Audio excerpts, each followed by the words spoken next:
The people of Ozi were known for their deep spiritual beliefs. Among them stood a woman named Mama Deborah, a prophetess who had built a reputation for her supposed ability to see into the future and communicate with the spirits. Her church, the Holy Light of Salvation, was always filled with people seeking guidance and miracles. Mama Deborah's prophecies often foretold doom and misfortune. She would gather her congregation and announce, with great solemnity, the impending disasters that awaited them, illnesses, financial ruin, and curses from angry ancestors. The villagers, gripped by fear, would pay her large sums of money to perform rituals and prayers to avert these calamities. One day, a young woman named Amarachi arrived at the church. She was new to the village and had heard of Mama Deborah's powers.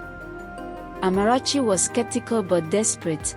Her mother had fallen gravely ill, and she had tried everything to heal her. Mama Deborah looked at Amarachi with piercing eyes and declared that a curse had been placed on her family. She demanded a hefty fee to perform the necessary rituals to lift the curse. Amarachi, with no other options, sold her family's remaining valuables to pay Mama Deborah. The prophetess conducted a dramatic ceremony, complete with chanting, incense, and the slaughtering of a white chicken. She assured Amarachi that the curse was lifted and her mother would recover. Days turned into weeks, and Amarachi's mother showed no signs of improvement. Desperation turned to suspicion, and Amarachi began to investigate Mama Deborah's past. She discovered that many others in the village had similar stories, prophecies of doom, exorbitant fees, and no real change in their fortunes. Amarachi realized that Mama Deborah was exploiting the villagers' fears for her own gain. Amarachi decided to expose the prophetess. She gathered a few brave villagers who had also grown disillusioned, and they devised a plan. During a church service, Amarachi stood up and confronted Mama Deborah, accusing her of being a fraud. She presented evidence of the prophetess's deceit, showing how she had manipulated the villagers for money. Mama Deborah, unaccustomed to being challenged, tried to dismiss Amarachi's claims. But the villagers, emboldened by Amarachi's courage, began to voice their own grievances. The church erupted in chaos as more and more people accused Mama Deborah of taking their money without delivering on her promises.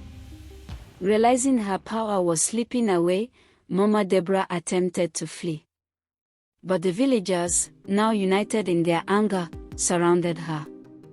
They demanded she return the money she had taken from them. In the end, Mama Deborah was forced to hand over her ill-gotten gains and leave the village in disgrace. As she walked away from Ozi, Mama Deborah's thoughts were clouded with regret and fear. She had built her life on lies and exploitation, and now she was paying the price. The villagers, freed from her manipulative grip, slowly began to rebuild their lives, finding strength in each other rather than in false prophecies. Amarachi, having exposed the truth, became a respected figure in the village. She started a small clinic with the money they had recovered from Mama Deborah, dedicating herself to genuinely helping those in need. The village of Ozi flourished, its people learning that true power lay not in fear and superstition, but in community and compassion.